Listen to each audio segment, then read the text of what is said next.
listening to GWP Weekly Recap. I'm your host, Isaac Hedges, joined once again by co-host Jacob Ulmer.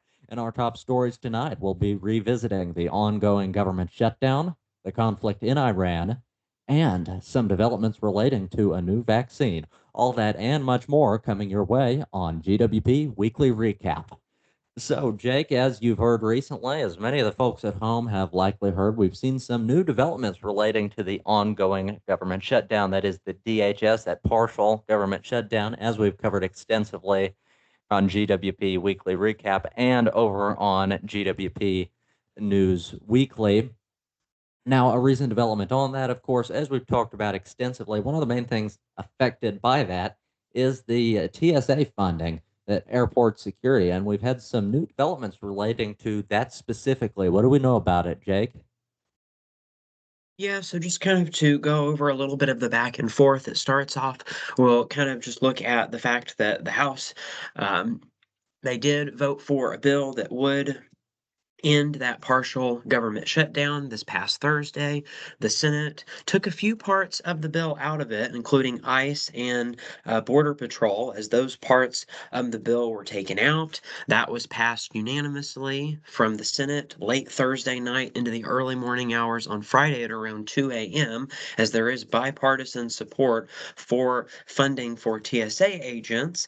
But then in the House Speaker Mike Johnson said in a statement earlier this afternoon, calling the bill a joke. And so it is likely at this point in time that later this afternoon that we will see the bill go through a few modifications through the Republicans committee. They will put it through the House once again later this evening. If they do vote for it and it is a different bill, then of course that means that the Senate will have to vote for it again because it's a completely different bill over the weekend. So basically, what this means is that the partial government shutdown is going to continue to go on for, I mean, at least through the end of today, possibly into tomorrow. Of course, we do know that the president does support whatever bill would be passed through Congress. So the really big hurdle is getting both houses to agree, and then he would most likely sign that. But again, as we mentioned, one of the latest bills that was passed in the Senate did not include ICE and Border Patrol, which has been one of the biggest disagreements here between Democrats and Republicans here. That's been one of the kind of the big controversial things when it comes to what's held up TSA workers from being paid. And so that has caused the president to put an executive order into motion starting today in order to help TSA workers get paid, as that has been one of the biggest effects that we've seen to everyday Americans here in the U.S. Any new or additional information on that front? Absolutely, Jake. Yes, as you mentioned, of course, and as we've covered extensively here on GWP. Again, probably the issue on this DHS government shutdown, one of the components of that likely most affects everyday Americans is, of course, that TSA, airport security, and something on that you brought to my attention just a moment ago, Jake, on airport security. Again, we've covered this extensively, and we've talked about even some of the airports in our region that have been affected by that, the Kansas City International Airport and the Springfield Airport. Well, you brought something to my attention recently that I wasn't aware of, relating exactly just how the shutdown has affected the airports, or how it has or has not. Jake, you want to tell us any more about that? Yeah, so something that is kind of important to note about this is the lack of TSA workers. Of course, one of the things that we mentioned back earlier this week was the fact that ICE agents would be standing in for TSA workers in order to help kind of slow down those wait times, as the wait times have now been extended to around 2 to 3 hours in some airports, even upwards of 5 hours, causing some passengers to miss their flights. Although these wait times have not been seen at Kansas City International Airport, MCI. So a lot of people, of course, probably travel through that airport in this local region here, since that airport is kind of in the, again, the local region. And so, if you did travel through there, you'll notice that there haven't been any lines because it's privately funded. So, it's not funded by the Department of Homeland Security there in Kansas City. Kansas City International is one of 30 airports in the USA that does not rely on the Department of Homeland Security's TSA funding. Absolutely. An important distinction to make on that front, Jake, and I'll be honest, something I was not aware of previously. So, the airport security workers at Kansas City International Airport, that is private airport security. They're not funded by TSA, they're not funded by the government. And as a result, they weren't affected as badly by this government shutdown, affecting this partial government shutdown, affecting, of course, TSA airport security, because that is not the airport security that they use. Now, that said, again, in commercial airlines, certainly going between airports across the United States, well, there are many flights, again, connecting with, although Kansas City doesn't directly rely on TSA. Again, there are flights, again, from elsewhere coming to TSA, and again, other connections relating to this with airports that do actually rely on TSA. So we have indirectly seen some delays, even in Kansas City, Springfield. So those delays we talked about previously, again, still possible, though not nearly as bad at some of the airports that actually rely for their airport security on TSA. So an important distinction to make on that front. And Jake, as you mentioned, sort of one of the major parts of that we've seen restored. You mentioned President Trump, of course, signed that executive order now to restore TSA funding. So we ought to see that issue resolved now, as we saw again along the course of this partial government shutdown. Over 500 TSA airport security workers resigned because they just went on so long without pay, and it just wasn't something practical. There's not a lot of incentive to stay at a job where you're not being paid. Not difficult to see why that would happen. And again, many of the airports across the country were affected by that. Again, increasing the length of line and delaying that is many of those flights. Now that said, TSA airport security is not the only thing that was affected by this government shutdown. It is partial, doesn't affect the entire government, as certain government shutdowns do. But again, in terms of that funding, this is a partial government shutdown, primarily affecting the Department of Homeland Security, also affecting those agencies such as ICE, again, Immigration and Customs Enforcement, and CBP, Central Border Patrol. So all of those relating to that. And anything beyond airport security, we haven't seen a real resolution on, Jake, yet. As we mentioned, of course, we've seen different proposals, again, from the houses of Congress. Again, we've seen proposals from the Senate, from the House, but again, not a lot of agreement. Also, not a lot of agreement between parties on what exactly is going to be done to resolve this. We will continue to follow it, Jake, unless there's anything that you might add on the government shutdown. I believe that's the extent of recent developments.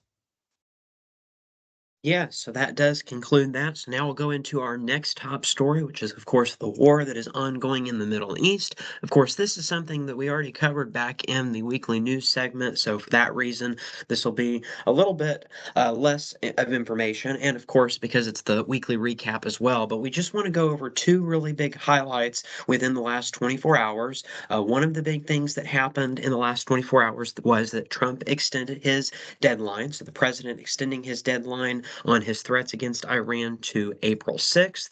So, again, the previous deadline was the end of this week as far as when he would strike those power plants, of course, with the so that was some of the big developments. And then the other big development that we had, which just happened in the last few hours, was that the FBI director has now been reportedly hacked by Iran. And so, as far as his Gmail account was recently hacked, that being said, nothing serious was done. It was more of just kind of like I guess you could say, a statement that Iran was making, but nothing classified or anything was leaked. It was just his personal account that has been hacked by Iran trying to send a message here. Um, to the FBI, showing that maybe their security is not quite as good as they previously had thought. So, those are some of the new developments on the war in Iran. Any additional information with that news story? Yes, Jake, and a distinction on what you mentioned, of course, with Iran hacking the director of our FBI's email. And an important distinction to make on that. That refers to his personal email. So, again, no real information there affecting our national security. Again, doesn't quite expose perhaps that was their goal or sort of more than anything, a little bit of a distraction from everything else that is going on. But in terms of actual classified information, anything affecting our national security. There's not a lot going on, and really, to hack someone's personal Gmail account, that's quite a different story from hacking again professional FBI email that's actually encrypted and has classified information affecting national security. So quite a different thing, and again, not exactly the most impressive feat in terms of hacking, in terms of cyber attacks, to hack a person's personal Gmail account. And again, not a lot of sensitive information there. Again, just some photos in the account, just some different personal things, more as a distraction from the ongoing conflict in Iran than anything else. Jake has mentioned to me previously, and Jake, of course, as you mentioned, also Trump's deadline for Iran to reopen the Strait of Hormuz. Again, that path through which oil ordinarily is exported from many of those Gulf countries neighboring Iran. Well, that's been extended to April 6th. That's been extended by 10 days from where it previously was. And again, that is requesting them to reopen the Strait of Hormuz because they blocked it off again with very limited access. Again, at this point, to our knowledge, China is still being allowed to access oil through the Strait of Hormuz. But again, in terms of countries across the world, many of them being affected by that. So again, there's still a demand for oil, but we're not able to get it as readily as we were in the past. So that has really jacked up oil prices, and those oil prices remain elevated due to that. And certainly, different countries, more so across Europe, that rely on oil from the Gulf countries. But again, we're even seeing effects of it here in the United States, albeit to a lesser degree. But again, that is continuing. Of course, death toll across the region there in Iran has surpassed 3,000. Again, more than 3,000 deaths in the area. That includes more than 1,900 killed in Iran and over 1,100 in Lebanon. So, additional casualties in Israel and U.S. forces. So, again, just a few recent developments on the ongoing conflict in Iran. I believe that's about all we have on that, Jake. If there's nothing else that you might add. Yes, yeah, that's pretty much all that we know at this point in time. So we'll see if the Strait of Hormuz is reopened before that April 6th deadline. Of course, we do know that gas prices have gone up as a result, but have actually peaked out. They were at 3.98 earlier this week, but have now gone down to 3.97. So that certainly could be a sign that we may be trending in the right direction. But overall, in the past month, we've seen a dollar per gallon increase. Going into our final news story, we have a new vaccine for that could be used for Lyme disease, and it had promising results. This from Pfizer, 70% efficiency among New Yorkers. Any new information or any additional information on that, Isaac? Yes, Jake, this new trial for the Lyme's disease, again, can't say that it's one that I'm all that familiar with, but again, a major disease. Again, know a few people who are affected by this. Again, one sort of bloodborne illness caused by ticks. And again, so phase three trials, as you mentioned on that, resulted in over 70% efficacy. So much more than we've seen in the past testing on things like this. So this test was done involving participants of ages 5 and older. They say that this vaccine was well tolerated with no significant safety concerns reported. Now, even though the trial missed a key statistical benchmark due to fewer than expected cases of Lyme's disease, Pfizer said that the efficacy is clinically meaningful and plans to seek FDA approval again for this new vaccine they've got for Lyme's disease. Now, if approved, this would be the first human Lyme vaccine in over 20 years and would address a disease that affects nearly 500,000 Americans annually. Jake, so I know of a couple few people that are affected by Lyme's disease, but 500,000 people across the country had no clue there were that many affected by Lyme's disease. Did you?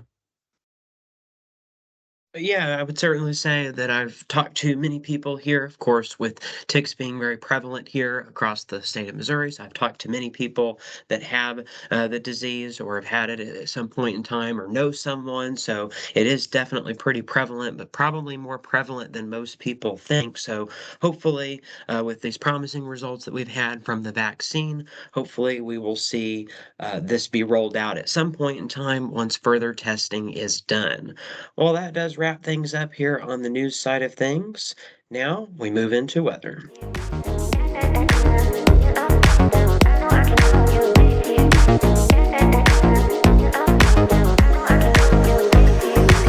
Now we go ahead and we move into your weather update here in this weekly recap. So, taking a current look at your national weather alerts here, we've got a lot of those red flag alerts that are up across the Central Plains.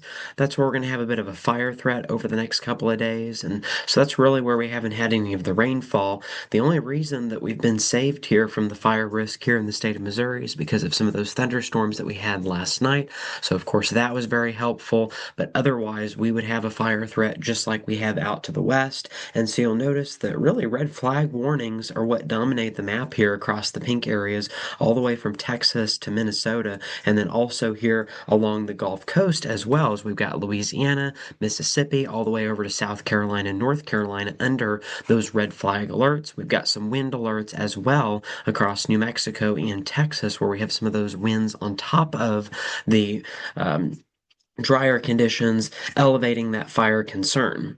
Then we've also got some freeze alerts, and there's a little bit of overlap between the fire risk and the freeze alerts, but we did have a strong cold front that moved through with those thunderstorms last night. And so with that, we are looking at the possibility of seeing temperatures below freezing here across the state of Missouri, even though we were in the lower 90s just a day ago.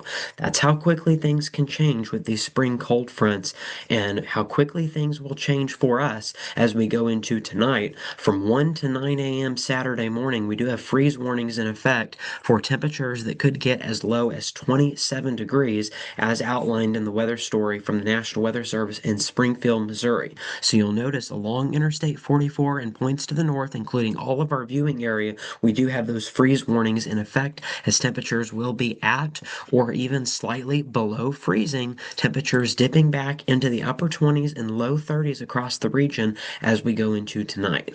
As we mentioned, we also have that elevated fire risk that is going to be with us as well. So that is something that we will be watching. Again, the risk is a lot lower here than it is out to our west in Kansas and Nebraska and other states out to our west, but there is still going to be that threat as we go into the next couple of days here through this weekend as dry conditions continue. Of course, the areas that did see the rainfall last night, that does lower your risk, but with some of those stronger winds and warmer temperatures, that can lead to that risk of fires here. Looking at your forecast here, this is from Tropical Tidbits, showing the GFS American Models forecast. So first, we're going to start off with that national view of what's going to be expected. Overall, things are going to be very dry, really across the entire nation, just about as we go through this weekend here. Not a whole lot of big storm systems. Of course, that cold front is moving through, but we don't really have any precipitation with that cold front here in Missouri. At least we did yesterday, but that has now began to move out. Then as we go into Monday, our next storm system is going to move in across the Pacific Northwest. This is going to bring in some much needed moisture across this region, but it's not going to be a whole lot of moisture as we're still in quite a bit of a drought from lack of snow out in the mountains out west. This same storm system will move in as we go into Monday and Tuesday. So once again, winds will increase as we go into Tuesday. Windy times are going to be sticking around here in the state of Missouri for the next several weeks, really. And so this storm system will pass just to our north north, there's going to be some rain and some snow with it.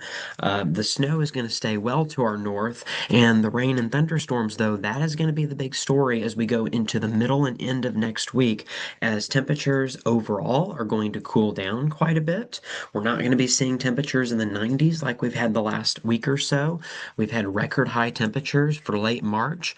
That's not going to be sticking with us as we go into early April, as a big cool down is expected.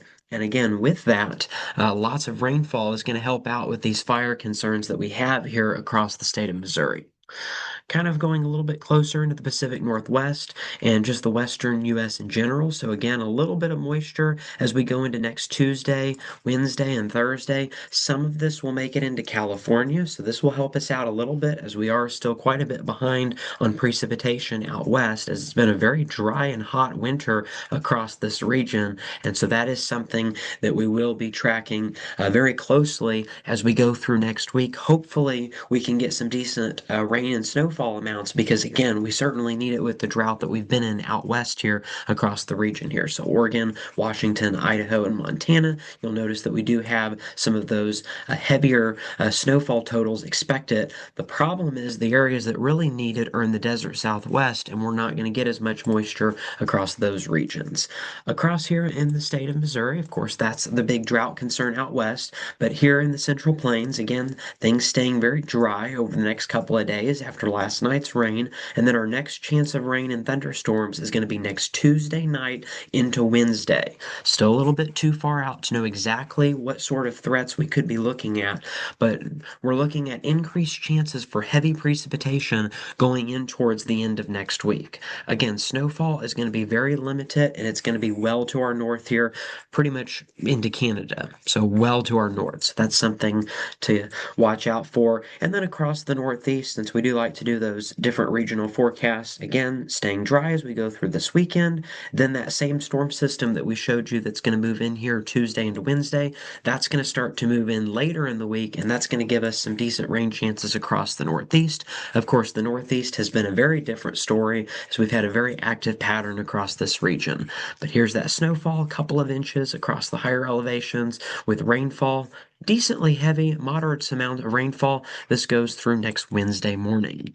What about temperature? So again, we've seen quite a bit of a cool down compared to where we were in the 90s yesterday afternoon, and that's not going to stick around very long as the roller coaster temperatures are going to continue across the state of Missouri as we're going to warm up quite a bit as we go into Sunday and Monday and Tuesday. And so it's going to appear that we're going back in that dry and hot pattern where the temperatures just kind of go up and down. It appears that we're going back into that pattern, but then a really big change is going to happen in the middle of next week, and we have a really big pattern flip that's going to happen. We're going to be talking a little bit more about this in your weekly news segment on Monday when we get a little bit closer to it, but a really big pattern shift is going to happen. Temperatures are going to be a lot closer to average here across the state of Missouri. They will still fluctuate, but those temperature fluctuations will not be as severe as what we've seen the last couple of weeks or so. And so that will change our pattern. Again, precipitation is definitely going to be on the increase over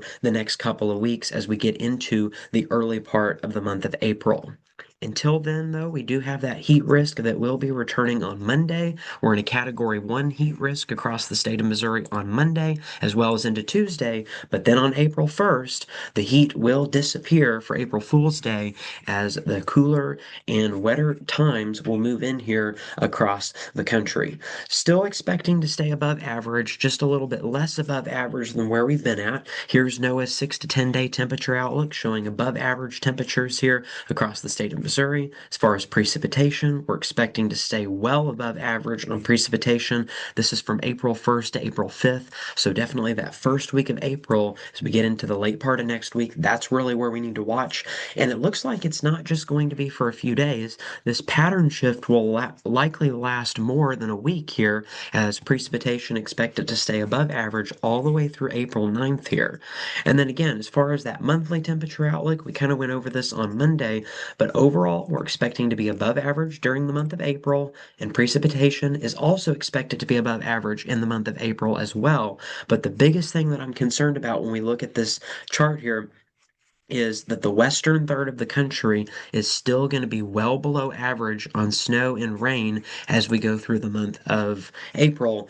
And then the same thing can be said as we go into the spring months, as we go into May, as well as into June. So that's something we're really going to have to watch here in the state of Missouri, because even though we're going to be in a more active pattern during the month of April, it looks like that things are going to dry out quite a bit as we go into May and June. So certainly something that we'll have to look for as we get closer to the summer months.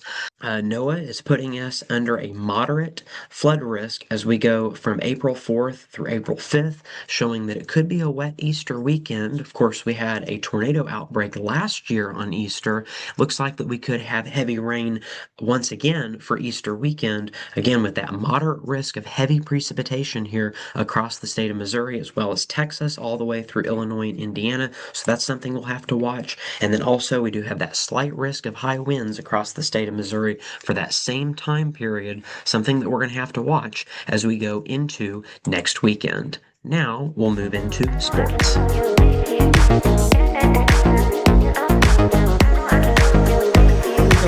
And we'll move into sports here. Of course, one of the big stories this week has been the ongoing March Madness tournament.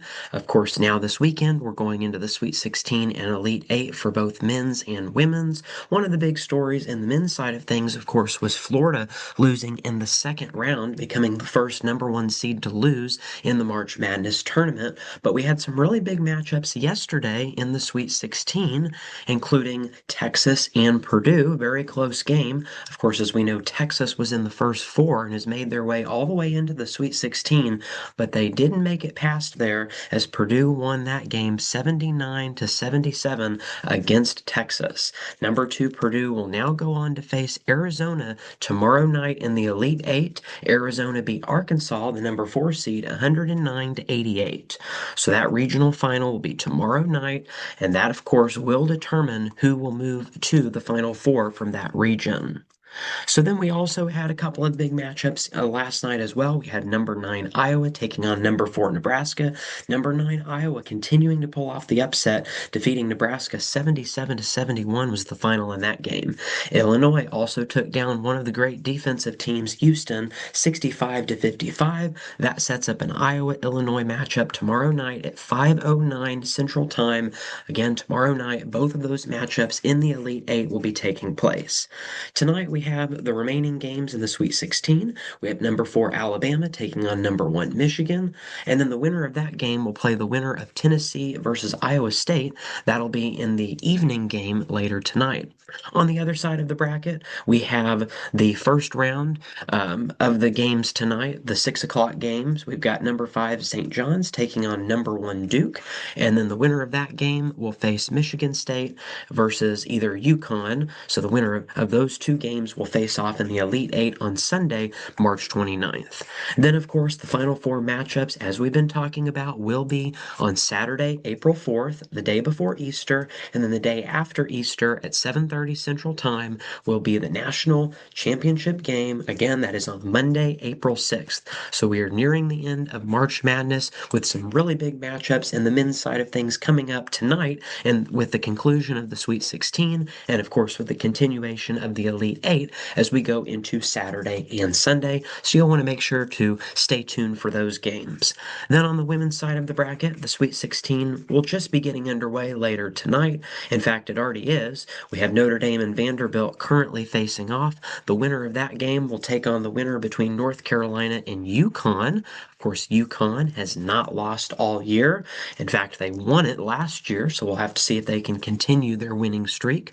We've also got Oklahoma later this afternoon facing off against South Carolina. The winner of that game will face the winner of Virginia and TCU later this evening will be that game. So later tomorrow evening, rather. So we've got Minnesota and UCLA facing off today. The winner of that game will play the winner of Duke and LSU. And then, of course, as we mentioned, Texas did lose after winning in the first four and going all the way to the Sweet 16 and then losing to Purdue in the men's side of things. But in the women's side of things, they're number one and will be facing off against Kentucky tomorrow. The winner will play the winner between Louisville and Michigan in the Elite Eight. In the women's side of things, things. The Elite Eight will be on Sunday, March 29th, and next Monday, the 30th, with the Final Four matchup being just a day before the Final Four on the men's side of things on Friday, April 3rd. And then the national championship game will be at 2:30 Central Time on Easter Sunday, April 5th. So that is the schedule of March Madness. So, of course, one of the other big stories this weekend, besides the men's basketball and women's basketball college playoffs, of course, was the fact that yesterday was opening day in Major League Baseball. We had several really big matchups that took place, including the Cardinals, local, of course, here in St. Louis in the state of Missouri, and they did end up coming up with the win yesterday. So that was, of course, some really good news for them, of course. They beat the Tampa Bay Rays 9-7. There was 11 games in total. Now, as far as our other team that is here in Missouri, of course, the Kansas City Royals, they will have their home opener away in Atlanta. So the Royals will be facing off against the Braves. Opening pitch will be at 7:15 p.m. Eastern Time. If you want to watch that game, there's a total of 8 games today, and then tomorrow is a really big day, again, as it's going to be opening weekend all weekend long, as we have 15 games that are going to be taking place for your Saturday. And then we also have 12 games scheduled for Sunday as well. The first game, the Royals will be at home, will be on Monday night. So that will be their home opener. It will be at 4:10 Eastern Time, 3:10 Central Time there in Kansas City, and they will be facing off against the Minnesota Twins. So again, that will be their home opener Monday night. But until then, they've got a couple more matchups with the Braves. And of course, the opening matchup between the Braves and the Royals will be later this evening. Also, some interesting information, just kind of a really big change that's taken place, is that starting this year, ESPN will no longer be airing Sunday Night Baseball. They have been doing this for 35 years. Instead, they will be replacing it with Women's Sports Sundays that will be featuring the women's NBA games as well as the NWSL games as well. So again, Sunday Night Baseball will be no more. The Sunday night games will now be taken over by NBC and Peacock. So that's some news in with opening weekend with Major League Baseball. It's also the opening weekend of the UFL. This is the first week of the UFL. Tonight, we've actually got the first matchup of the year. We've got the Birmingham Stallions taking on the Louisville Kings in Louisville at Lynn Family Stadium. You can find that game on Fox at 8 p.m. Eastern Time tonight. You can also find a couple of tomorrow, first week of the UFL. The UFL is now in its fourth season. So another really big matchup that's going to be taking place is men's college hockey. Of course, now we're getting into the playoffs here. With that, yesterday we had the Woodchester and Sioux Falls regional semifinals. Here were some of the results of those games here. Michigan State defeated UConn 2-1. And then another big matchup, we had Wisconsin. Of course, Wisconsin was the winner in women's hockey. The Wisconsin Badgers won 3-2 versus Ohio State last Sunday. As we mentioned in the weekly news on Monday, that was actually their second time in a row that they've won the national title. And the men's side also putting up an impressive 5-1 win in the semifinals yesterday in the Woodchester finals. Today, we've also got several more matchups. We've got Minnesota State versus Western Michigan in the Loveland Regional semifinal, and then Cornell and Denver in the other semifinal. Then for the Albany Regional semifinals, we've got Bentley facing off against number one Michigan. We've got Penn State versus Minnesota Duluth. All of those games will be tonight on ESPN Plus, ESPNU, and ESPN2 for those games. And then, of course, tomorrow will be the regional finals with the Woodchester Regional Finals on Saturday between Wisconsin and Michigan State. And then Quinnipiac and North Dakota will be the semi-final or the Sioux Falls Regional Finals for your Saturday. Of course, the winners of the games today will decide the Albany Regional Finals and the Loveland Regional Finals. Those will be on Sunday. And then the Frozen Four Finals will be on Saturday, April 9th, with the championship game will be following that following Monday on Monday, April 11th. All right, well, that is it for sports, and that will wrap things up tonight here on your GWP Weekly Recap. Have a great weekend.